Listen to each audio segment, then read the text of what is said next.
వీటిలో breaking news ఇస్తున్నాం. విజయవాడ నగర పోలీస్ కమిషనర్ కార్యాలయంలో ఎమ్మెల్యే జలీల్ ఖాన్ వీరంగం సృష్టించారు. ఓ టీవీ ఛానల్ వీడియో జర్నలిస్టుపై దౌర్జన్యానికి దిగారు. ఎమ్మెల్యే కోడలు మెహమూదా తనకు న్యాయం జరగడం లేదంటూ సిపిని ఆశ్రయించారు. దీంతో ఇరు వర్గాలను డీసీపీ రాజకుమారి పిలిపించడంతో ఎమ్మెల్యే జలీల్ ఖాన్ సిపి కార్యాలయానికి వచ్చారు.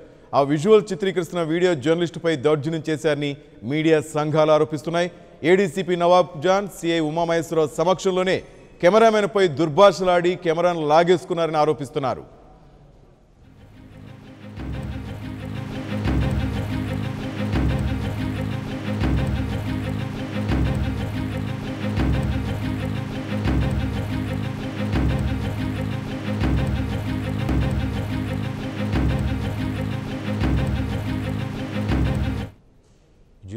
బ్రేకింగ్ న్యూస్ చూస్తున్న విజయవాడ నగర పోలీస్ కమిషనర్ కార్యాలయంలో ఎమ్మెల్యే జలీల్ ఖాన్ వీరంగం సృష్టించారు. ఓ టీవీ ఛానల్ వీడియో జర్నలిస్టుపై దౌర్జన్యానికి దిగారు. ఎమ్మెల్యే కోడలు మెహమూదా తనకు న్యాయం జరగడం లేదంటూ సిపిని ఆశ్రయించారు. దీంతో ఇరు వర్గాలను డీసీపీ రాజకుమారి పిలిపించడంతో ఎమ్మెల్యే జలీల్ ఖాన్ సిపి కార్యాలయానికి వచ్చారు. ఆ విజువల్స్ చిత్రీకరిస్తున్న వీడియో జర్నలిస్టుపై దౌర్జన్యం చేశారని మీడియా సంఘాలు ఆరోపిస్తున్నాయి. ఏడీసీపీ నవాబ్ జాన్, సిఐ ఉమామహేశ్వరరావు సమక్షంలోనే కెమెరామెన్పై దుర్భాషలాడి కెమెరాను లాగేసుకున్నారని ఆరోపిస్తున్నారు. విజయవాడ నగర పోలీస్ కమిషనర్ కార్యాలయంలో ఎమ్మెల్యే జలీల్ ఖాన్ వీరంగం సృష్టించారు. ఓ టీవీ ఛానల్ వీడియో జర్నలిస్టుపై దౌర్జన్యానికి దిగారు. ఎమ్మెల్యే కోడలు మెహమూదా తనకు న్యాయం జరగడం లేదంటూ సిపిని ఆశ్రయించారు. దీంతో ఇరు వర్గాలను డీసీపీ రాజకుమారి పిలిపించడంతో ఎమ్మెల్యే జలీల్ ఖాన్ కూడా సిపి కార్యాలయానికి వచ్చారు. ఆ విజువల్ చిత్రీకరిస్తున్న వీడియో జర్నలిస్టుపై దౌర్జన్యం చేశారని మీడియా సంఘాలు ఆరోపిస్తున్నాయి. ఏడీసీపీ నవాబ్ జాన్, సిఐ ఉమామహేశ్వరరావు సమక్షంలోనే కెమెరామెన్ను దుర్భాషలాడి కెమెరాను లాగేసుకున్నారని ఆరోపిస్తున్నారు. దీనికి సంబంధించి మన అప్డేట్స్ రిపోర్టర్ శ్రీనివాస్ నాయుడు తెలుసుకుందాం. శ్రీనివాస్, చెప్పండి, అసలు గొడవ ఎలా జరిగింది? ఆ కెమెరామెన్ దుర్భాషలాడాల్సిన అవసరం ఏమొచ్చింది జలీల్ ఖాన్కి?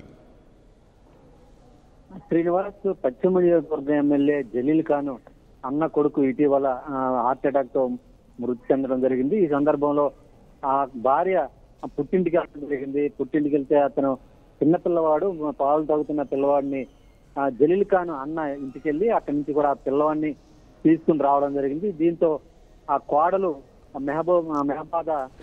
మెహమూదా ఆ జలీల్ ఖాన్ దగ్గరికి వెళ్ళి తనకు న్యాయం చేయాలి, చిన్నపిల్లవాడిని నన్ను వేరు చేయొద్దని కూడా వేడుకోవడం జరిగింది. ఆ సమయంలో వారంతా కూడా ఆమెను దుర్భాషలాడి దిక్కున్న చోట చెప్పుకోమని చెప్పి చూపించడంతో ఆమె గత్యంతరైన పరిస్థితుల్లో తన వద్ద పాలు తాగే పిల్లవాడిని తీసుకెళ్లిపోయారని చెప్పి పోలీసులను మహిళా పోలీస్ స్టేషన్ లో నిన్న కేసు ఆశ్రయించడం జరిగింది. ఈ సమయంలోనే పోలీసులు అటు జలీల్ ఖాన్ ను అలాగే ఆ అమ్మాయి ఎవరైతే ఫిర్యాదు చేశారో కోడలు జలీల్ ఖాన్ అన్న కోడల్ని కూడా పోలీస్ కమిషనర్ కార్యాలయంకు పిలిపించడం జరిగింది. ఈ కేసును డీసీపీ క్రైమ్ రాజకుమారికి సిపి అప్పగించిన నేపథ్యంలో ఆమె విచారణ చేసేందుకు పోలీస్ కమిషనర్ కార్యాలయంకి రమ్మడం జరిగింది. ఇదే సందర్భంలో అటు ఎమ్మెల్యే జలీల్ ఖాన్ అలాగే ఆయన అన్న అలాగే జలీల్ ఖాన్ అనుచరులు కూడా విజయవాడ పోలీస్ కమిషనర్ కార్యాలయానికి కూడా చేరుకోవడం జరిగింది.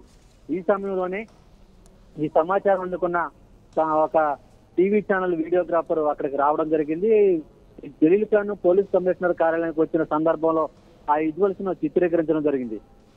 విజువల్స్ చిత్రీకరిస్తున్న సమయంలోనే జలీల్ ఖాన్ ఆగ్రహావేశాలతో ఆ వీడియో జర్నలిస్ట్ పై చెయ్యి వెనక్కి మెలిగిపెట్టి దాడికి చేయడం జరిగింది.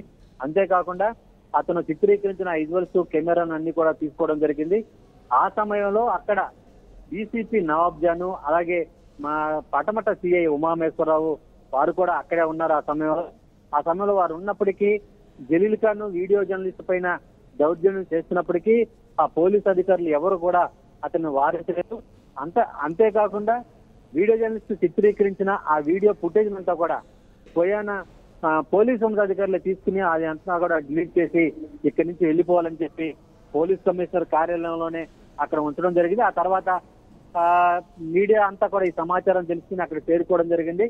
వీడియో జర్నలిస్ట్ పై దాడి చేయడానికి గల కారణాన్ని అందరూ కూడా అక్కడ పోలీసు ఉన్నతాధికారులను నిలదీయడంతో వాళ్ళు చేసే విజువల్స్ ని అసలు పోలీస్ అధికారులే డిలీట్ చేయటం ఏంటి? ఎందుకు ఆ పరిస్థితి అక్కడ నెలకొంది? అంటే ఇక్కడ పరిస్థితి అంతా కూడా ఎమ్మెల్యేకి తొత్తులుగా పోలీసులు వ్యవహరిస్తున్నారని ఈ విధంగా కూడా మనం చెప్పుకోవచ్చు. ఎందుకంటే పోలీస్ కమిషనర్ కార్యాలయానికి ఒక ఎమ్మెల్యే ఒక కేసుపై విచారణ మీద వస్తున్న సందర్భంలో ఆ విజువల్స్ తీస్తున్న వీడియోగ్రాఫర్ పైన అక్కడే ఉన్న ఎమ్మెల్యే దౌర్జన్యం చేస్తున్న సందర్భంలో కూడా పోలీసు అధికారులు అక్కడ ఉండి కూడా ఏం వారించకపోవడం, అలాగే స్వయాన వారే ఆ వీడియో కెమెరా తీసుకుని ఆ విజువల్స్ ను డిలీట్ చేసిన సందర్భం చూస్తుంటే కూడా ఇదంతా కూడా పోలీస్ అధికారులు అక్కడ ఉన్న అధికార పార్టీ ఎమ్మెల్యేకి కానీ అతను జలీల్ ఖాన్కి కానీ ఒక విధంగా తొత్తులుగా మారి ఈ విధంగా వ్యవహరించారని చెప్పుకోవచ్చు. మీడియా అంతా అక్కడ చేరుకుని పోలీసు అధికారులను నిలదీసిన సందర్భంలో వాళ్ళంతా కూడా మీరు కూడా ఒక కంప్లైంట్ ఇచ్చుకోండి, విచారణ జరుపుతామని చెప్పి సూచించడం అంటే చాలా హాస్యాస్పదంగా ఉంది. అయితే చట్టపరంగా చర్యలు తీసుకోవాలని చెప్పి ఎవరైతే దాడికి గురైన జర్నలిస్టు, వీడియో జర్నలిస్టు, అలాగే మరి కొంతమంది జర్నలిస్ట్ సంఘాల నేతలు అందరూ కూడా కొద్దిసేపటి క్రితం సూర్యారావుపేట పోలీస్ స్టేషన్ లో ఎమ్మెల్యే జలీల్ ఖాన్ పైన వారు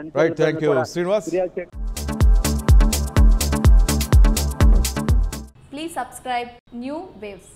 ఇలాంటి మరిన్ని మంచి వీడియోలు కావాలని కోరుకుంటున్నారా? అయితే పక్కనే ఉన్న గంట సింబల్ను క్లిక్ చేయండి. అలాగే సబ్స్క్రైబ్ చేయండి.